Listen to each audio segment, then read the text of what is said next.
हालांकि मन ही मन सहमे जरूर होंगे इस पूरे घटनाक्रम को याद करके, लेकिन कम से कम इस वक्त कुछ रिलैक्स हो चुके हैं। और ये स्टेडियम जहां पर हम हमेशा देखते हैं क्रिकेट का मुकाबला, हम देखते हैं गेंद और बल्ले की लड़ाई, आज ये स्टेडियम गवाह बन रहा है इस आतंकवाद की लड़ाई का। बिल्कुल सही कह रहे हैं आप आशीष। तो जिस मैदान में इस वक्त तमाम खिलाड़ी मौजूद होते, जिस वक्त खेल का लुत्फ लोग यहां पर उठा रहे होते, इस स्टेडियम में सुरक्षा कर्मी तमाम यहां पर मौजूद हैं और ये सेना का, पाकिस्तानी सेना का हेलीकॉप्टर जिसमें सवार होंगे ये तमाम खिलाड़ी और इन्हें यहां से बाहर निकाला जाएगा। ये एयरपोर्ट पहुंचेंगे और फिर वहां से सीधे ये श्रीलंका के लिए रवाना होंगे।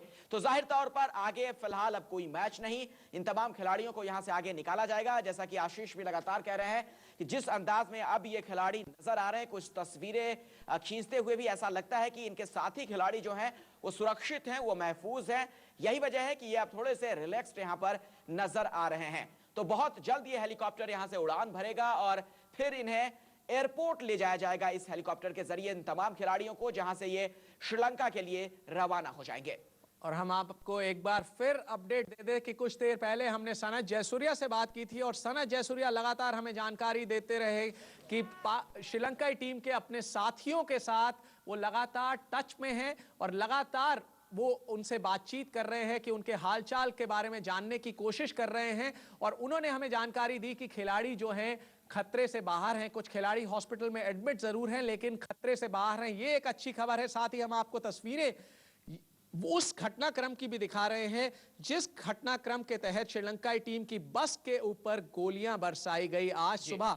जब ये बस आ रही थी तीसरे दिन का खेल खेलने, इस बस में सवार थे श्रीलंकाई टीम के खिलाड़ी और इस बस पर अंधाधुंध गोलियां बरसाई गई। और फिलहाल एक बार फिर आपको वही तस्वीर दिखाते, गद्दाफी स्टेडियम में इस वक्त उतरा हुआ है एक हेलीकॉप्टर, पाकिस्तानी सेना का एक हेलीकॉप्टर जो कि खिलाड़ियों को इवैक्यूएट कर रहा है, एयरपोर्ट लेके जाएगा और वहां से ये खिलाड़ी रवाना होंगे श्रीलंका के लिए, वापस जाएंगे श्रीलंका के लिए। और कुछ एक साथ ही हमें यह भी जानकारी मिल रही है कि जो खिलाड़ी हॉस्पिटल में एडमिट हैं उन्हें भी जब डॉक्टर्स हरी झंडी दे देंगे तो उनको भी सीधे अस्पताल से इवैक्यूएट किया जाएगा कोलंबो के लिए और वो उनको भी रवाना किया जाएगा जल्द से जल्द। जी, तो फिलहाल अपने दर्शकों को हम बता दें कि ये खिलाड़ी यहां पर क्यों, दरअसल जो हमला हुआ लिबर्टी चौक के पास, ये पूरा हमला होता है उस बस पर जिसमें श्रीलंका के खिलाड़ी मौजूद थे। 12 दहशतगर्द बताए जाते हैं जिन्होंने अंधाधुंध फायरिंग की। उसके बाद इस बस के ड्राइवर ने सूझबूझ का परिचय दिया और उस बस को वो भगाकर गद्दाफी स्टेडियम के अंदर ले गया, जहां से जिन खिलाड़ियों को गोली लगी थी उन्हें तो इलाज के लिए ले जाया गया, लेकिन बाकी खिलाड़ियों को वहीं पीसीबी के दफ्तर में रखा गया। गद्दाफी स्टेडियम के अंदर ही पीसीबी का ऑफिस है और उसके बाद सेना का यह हेलीकॉप्टर मंगवाया गया है। स्टेडियम के अंदर ही सेना का यह हेलीकॉप्टर, जिस मैदान में खिलाड़ी मौजूद होते हैं, जहां पर खेल का लोग लुत्फ उठाते थे, वहां पर इस वक्त सेना का एक हेलीकॉप्टर और इसमें तमाम खिलाड़ी जो मौजूद हैं इस वक्त स्टेडियम में श्रीलंका के, वो सवार होंगे और फिर इन्हें यहां से एयरपोर्ट पहुंचाया जाएगा और एयरपोर्ट से फिर ये श्रीलंका के लिए वापस अपने देश रवाना हो जाएंगे। जी हां, और इस वक्त पाकिस्तान के जो क्रिकेट अधिकारी हैं वो भी सब इस वक्त स्टेडियम में मौजूद।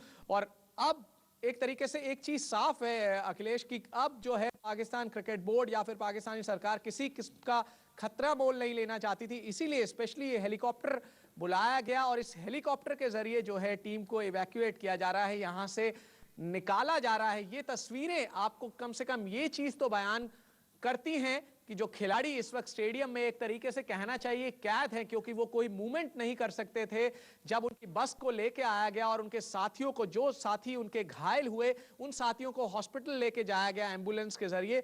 उसके बाद ये खिलाड़ी जो हैं बहुत डरे हुए थे, सहमे हुए थे, करीब पिछले 3.5 घंटे से एक तरीके से इसी स्टेडियम में कैद थे। अब वो कम से कम कुछ रिलैक्स महसूस कर रहे होंगे क्योंकि उन्हें अब लग रहा है कि पूरी की पूरी सिचुएशन को कंट्रोल कर लिया गया है। पूरी की पूरी सिचुएशन अब पाकिस्तानी सुरक्षा अधिकारियों के हाथ में है और अब किसी किस्म का खतरा नहीं है। इसीलिए इस हेलीकॉप्टर के जरिए अब श्रीलंकाई टीम के खिलाड़ियों को इवैक्यूएट करने की कोशिश की जा रही है। और फिलहाल हम आपको ये दिखा दें सीधी तस्वीरें की हेलीकॉप्टर लेके श्रीलंकाई टीम को उड़ चुका है और ये सीधा इस टीम को लेकर एयरपोर्ट जाएगा, पाकिस्तान के लाहौर के एयरपोर्ट लेके जाएगा, जहां पर से सीधा फ्लाई करेंगे श्रीलंकाई टीम के खिलाड़ी, वापस कोलंबो के लिए रवाना हो जाएंगे कुछ देर के बाद। और सीधा ये हेलीकॉप्टर का इंतजाम किया गया है। इसी हेलीकॉप्टर में बैठे हैं वो सब खिलाड़ी जिनको, जो घायल नहीं हुए, जिन्हें किसी किस्म की चोट नहीं आई है, लेकिन अभी भी कुछ ऐसे खिलाड़ी हैं जो कि इस वक्त लाहौर के एक हॉस्पिटल में एडमिट हैं, जिनका इलाज चल रहा है, उन खिलाड़ियों को भी इवैक्यूएट करने की कोशिश की जाएगी। ये तस्वीरें कम से कम हम क्रिकेट के साथ तो कभी भी जोड़कर देख नहीं सकते, लेकिन क्योंकि आज क्रिकेट का काला दिन है, इसलिए इन तस्वीरों को हम गवाह बन रहे हैं, इन तस्वीरों का क्रिकेट के खेल के साथ जोड़कर देख रहे हैं। जो मैदान जिस पर हमेशा हमने मैच होते हुए देखा, गेंद और बल्ले की लड़ाई होते हुए देखी, उस मैदान पर आज आर्मी को, पाकिस्तान की एयरफोर्स, पाकिस्तान की सुरक्षा एजेंसियों को कार्रवाई करनी पड़ रही है। एक उसी पिच पर देखिए, ठीक पिच पर उतरा हुआ था ये हेलीकॉप्टर। अब हम आपको बता दें, हेलीकॉप्टर, ये हम कुछ देर पहले की तस्वीरें दिखा रहे हैं, ये हेलीकॉप्टर अब टीम को लेकर उड़ चुका है और इस वक्त पहुंच चुका है वो पाकिस्तान लाहौर के एयरपोर्ट के ऊपर, जहां पर खिलाड़ियों को उतारा जाने वाला है और वहां से ही खिलाड़ी वापस रवाना होंगे कोलंबो के लिए। जी बिल्कुल सही कह रहे हैं आप। ये पाकिस्तानी सेना का हेलीकॉप्टर आप देख सकते हैं किस तरीके से हवा में उड़ान भरता हुआ। तमाम श्रीलंकाई खिलाड़ी इसमें मौजूद हैं। शायद इन खिलाड़ियों ने सपने में भी नहीं सोचा होगा कि इस अंदाज में उन्हें पाकिस्तान से वापस लौटना पड़ेगा। ये तस्वीरें